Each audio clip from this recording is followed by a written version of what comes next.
Hello, dear friends. Here we are at the end of the year that wasn't exactly as simple, but it wasn't as bad as it could have been. I know that it sounds strange, but I see it like that. We have said and explained a lot in previous videos during this year, often not directly, but I hope that it was clear enough for a person to collect the mosaic himself. At the end of the last year, we were hoping for a turnaround for better in America, which didn't happen, which means that we chose a harder path as a humanity.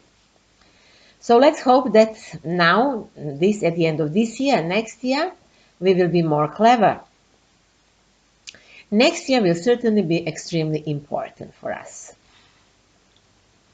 I would just like to remind you again that you listen to those videos as inspiration. I give some interpretations of the events from the astrological point of view, and I do not make predictions because I know that everything can be interpreted in many ways. And I absolutely know that there is a free will, no matter that we all exist within the frame of a given model. This given model can also be expanded in accordance with the level of the consciousness of collective or individual. So let's say now about December.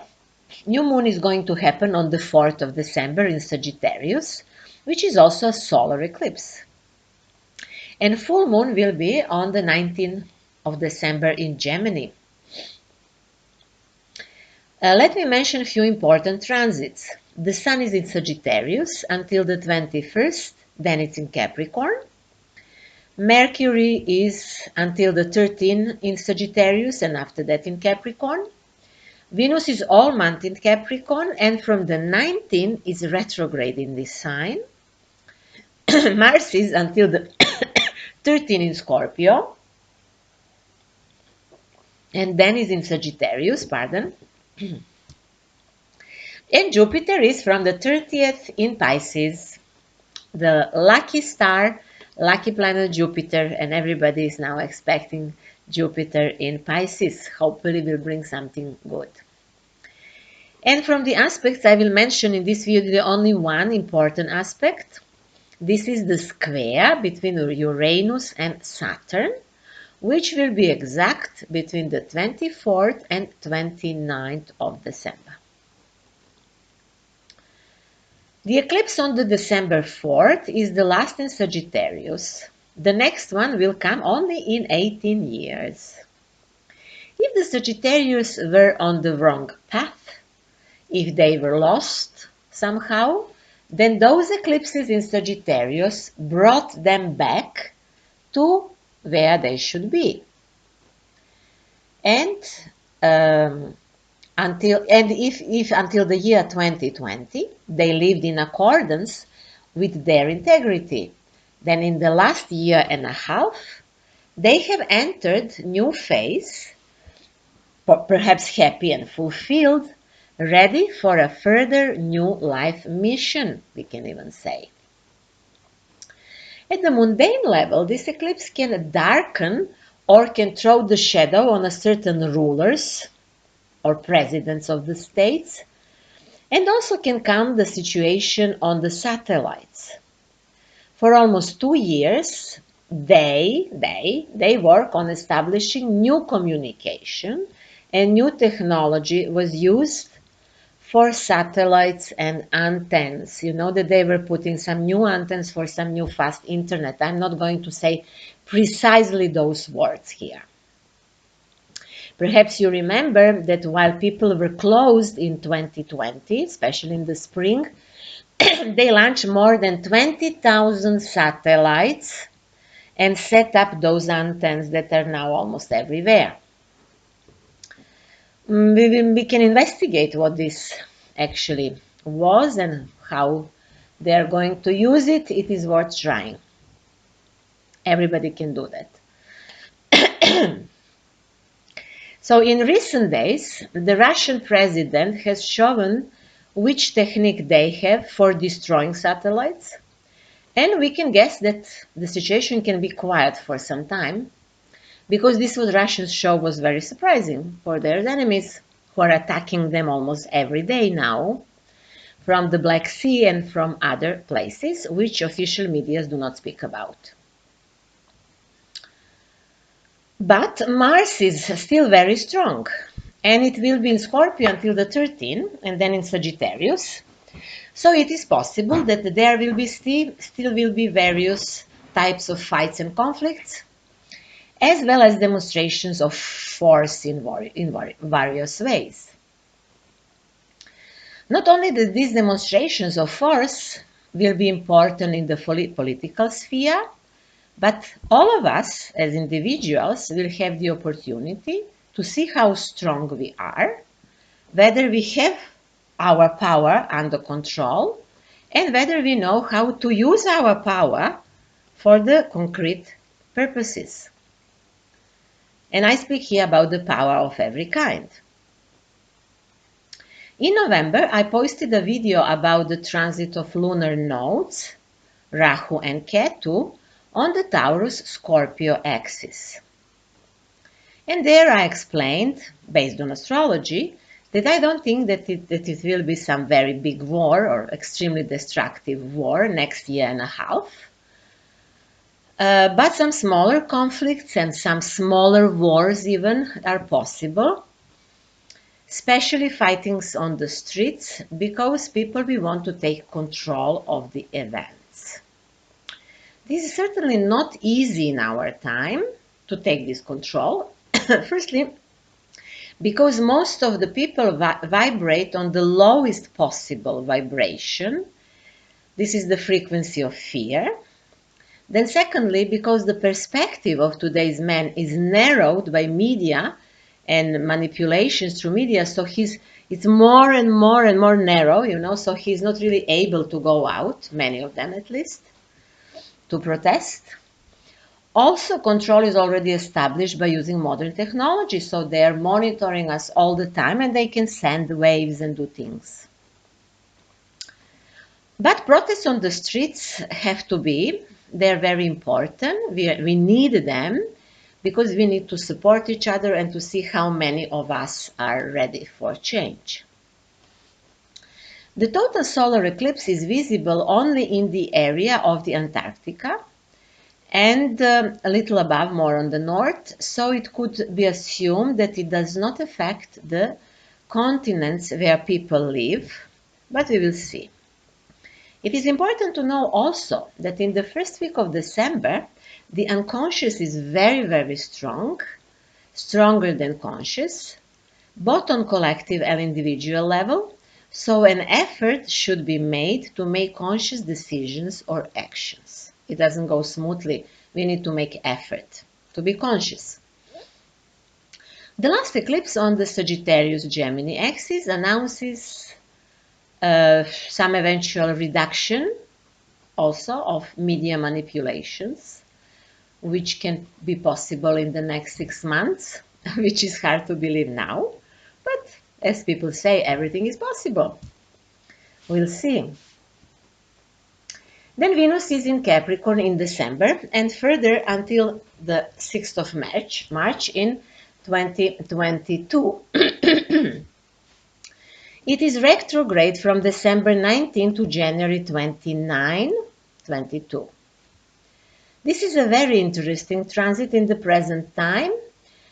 The Venus will make the conjunction with Pluto from December 15 to 24th. And retrograde Venus always questions money, values, and property. And Pluto in Capricorn speaks about those who rule the world, So try to connect what will happen with them, with their property, money, and so on, with this transit.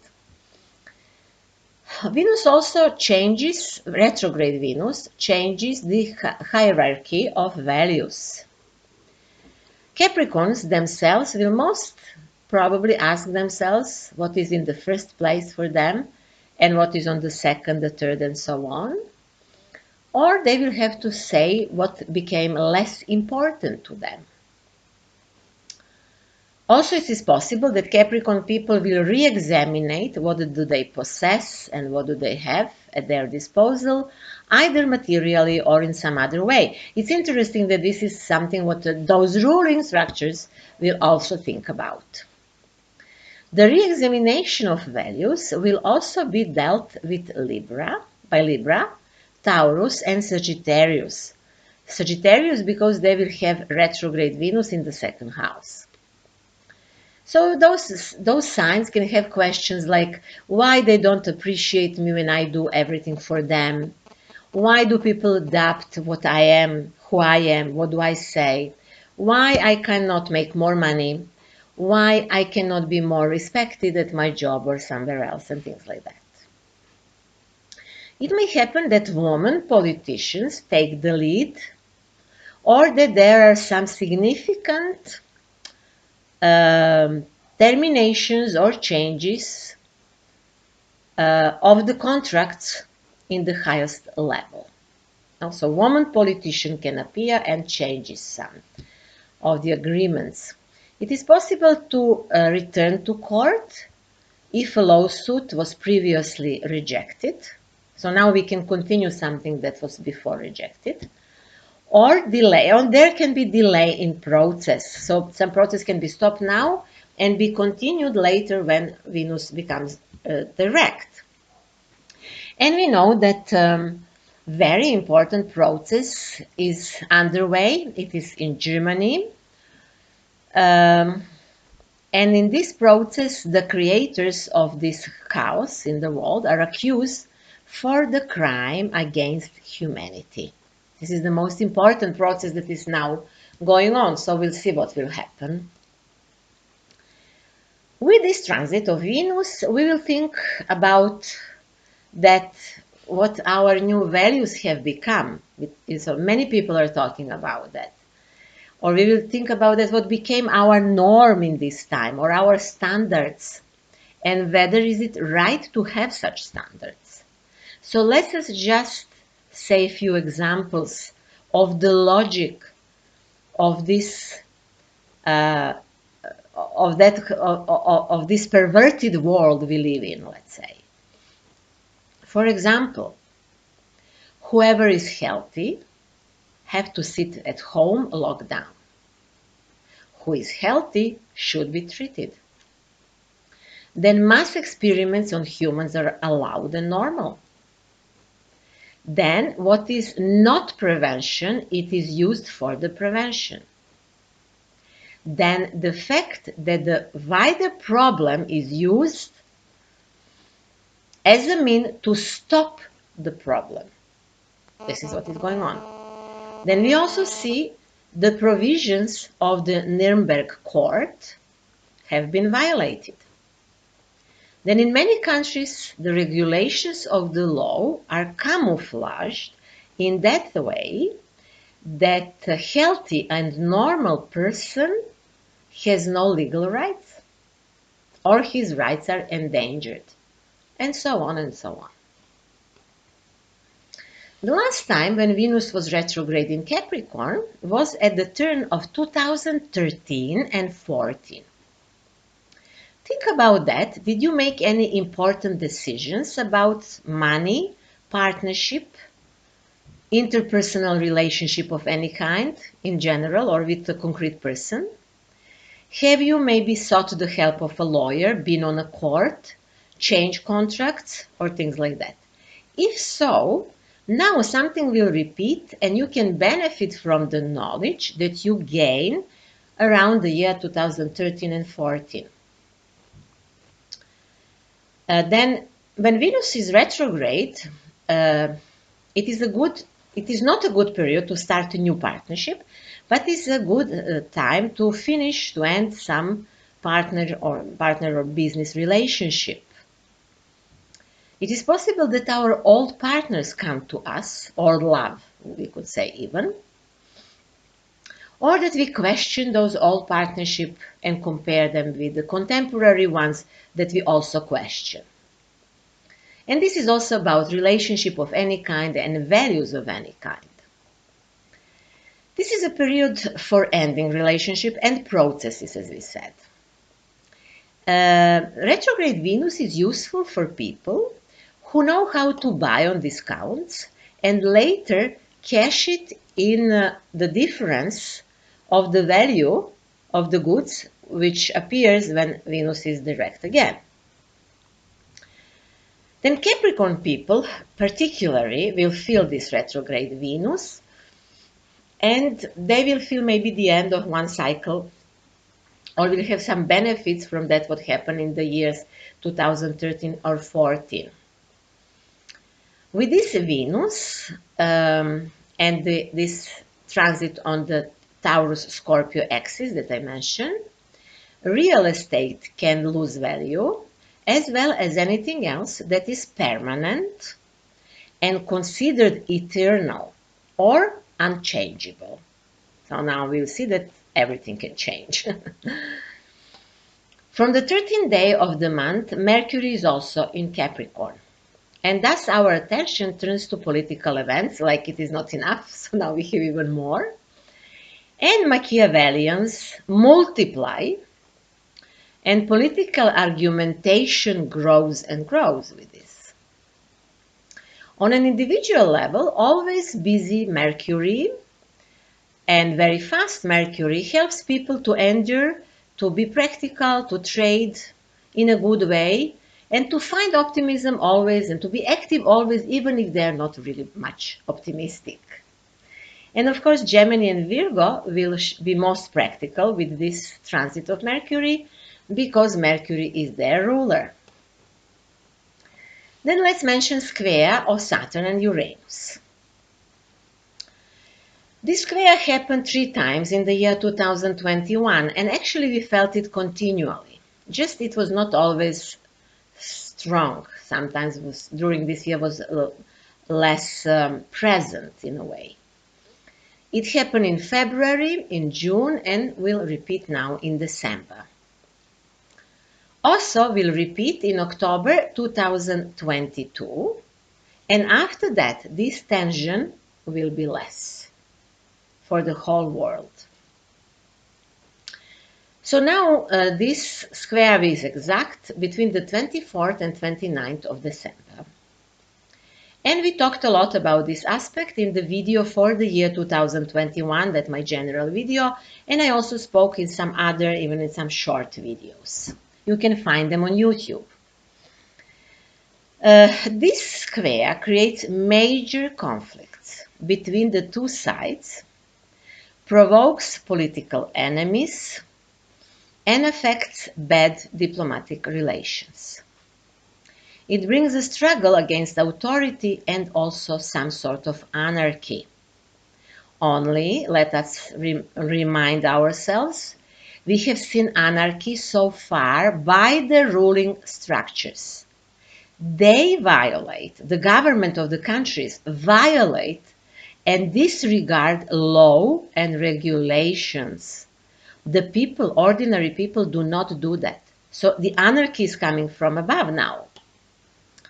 And it is also the square about provoking civil wars and conflicts of all kinds, because they, you know who are they, they rule by quarreling with others, by making troubles to others.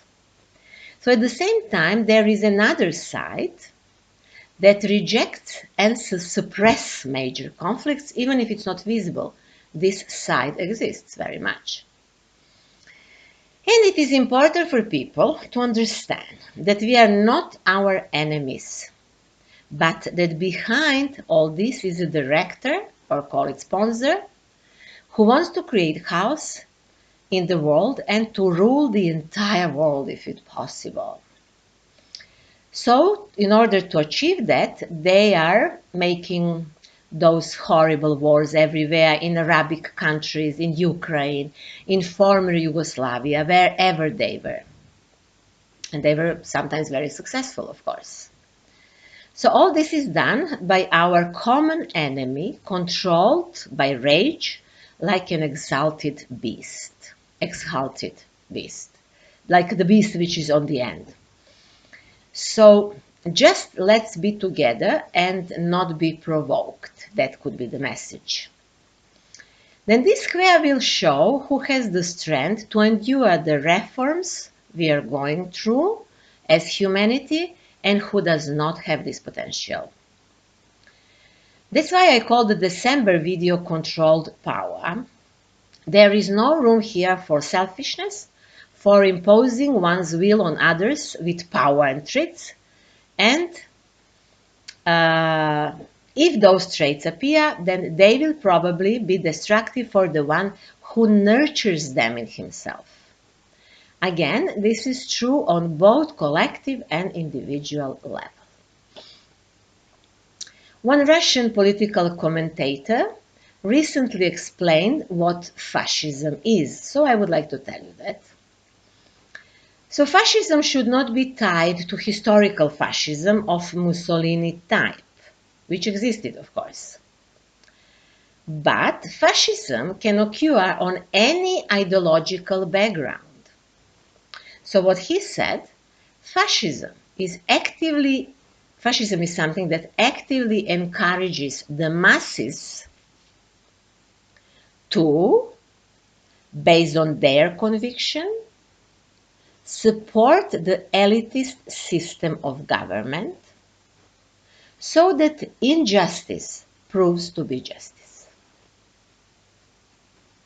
And of course, the question is, do we need that again now here, or we finally understood what is going on in the world?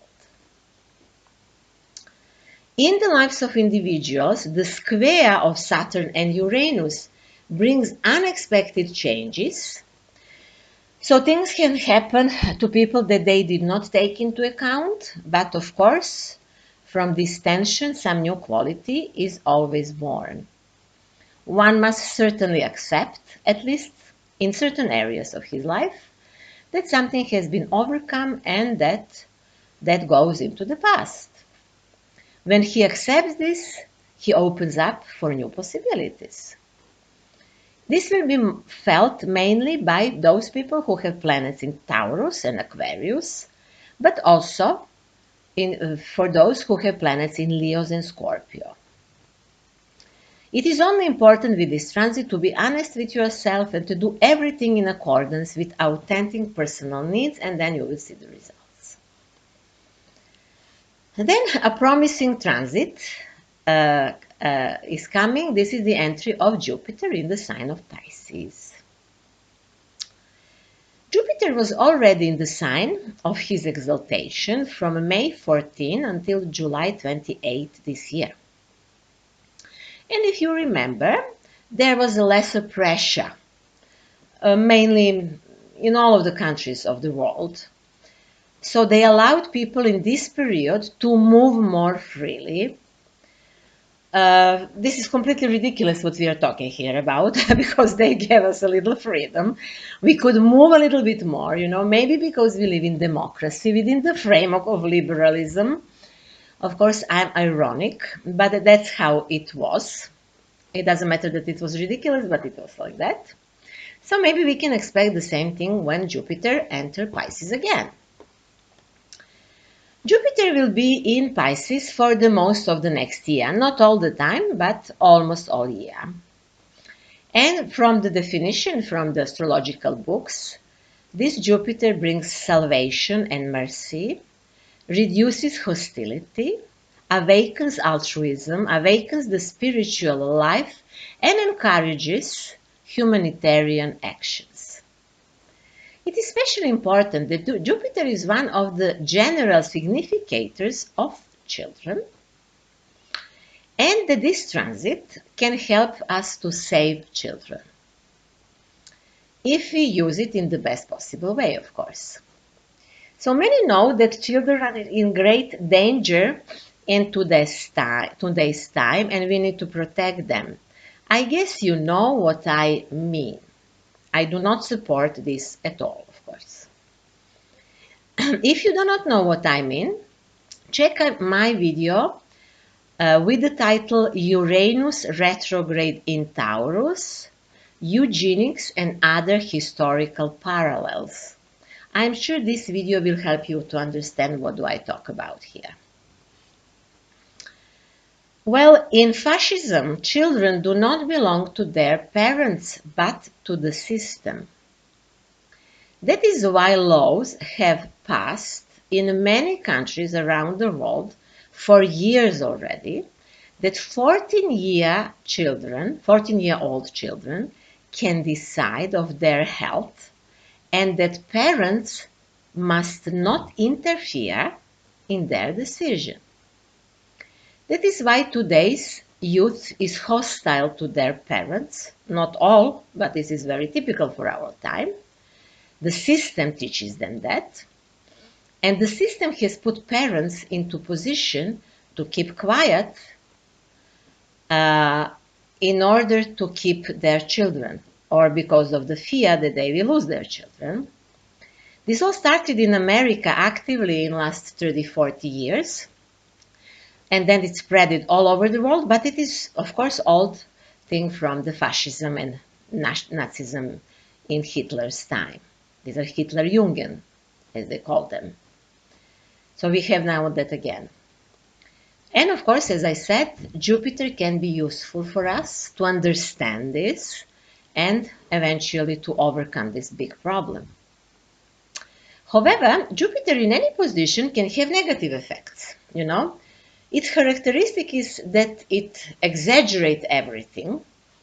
This is simply the planet of expansion. Thus, in its negative form, it can increase the problem. And we have a lot of problems with kids, for example. And we have also many other problems that are symbolized by the archetype of Pisces. For example, Pisces symbolizes mass treatment with wrong methods, abuse of chemicals or drugs, narcotics, alcohol, and certain things.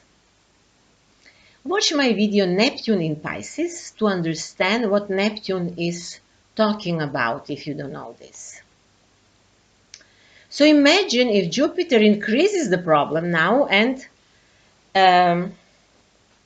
for example, the pill appear, which is actually already announced, and which is potentially more dangerous than previous what they were doing in those 2 years.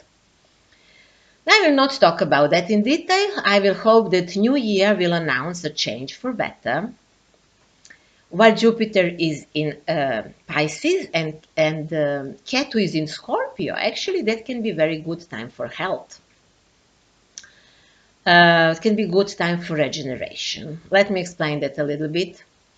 With those two transits, we can go further and assume that some magic cure will be sought that can cleanse the body that is contaminated. And you, I guess, know which contamination I think about.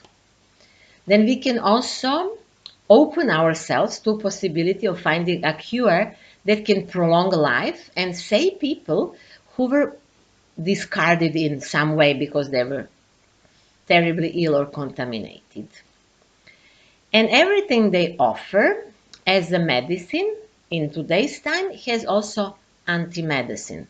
You know, you also need to guess what I mean here. I can't speak openly. So nothing is lost. Everything can be changed. But the thing here is, who can we trust? Because something similar maybe will be offered by both good and bad guys. And the rule can be very simple. Bad guys who were offering things for curing until now, they can't offer anything good.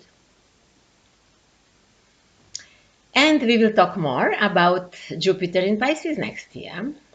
Jupiter will be together with us in this sign only the last 2 days of December, but I wanted to introduce you a little bit to the further development of the events. We will talk about that when the time comes.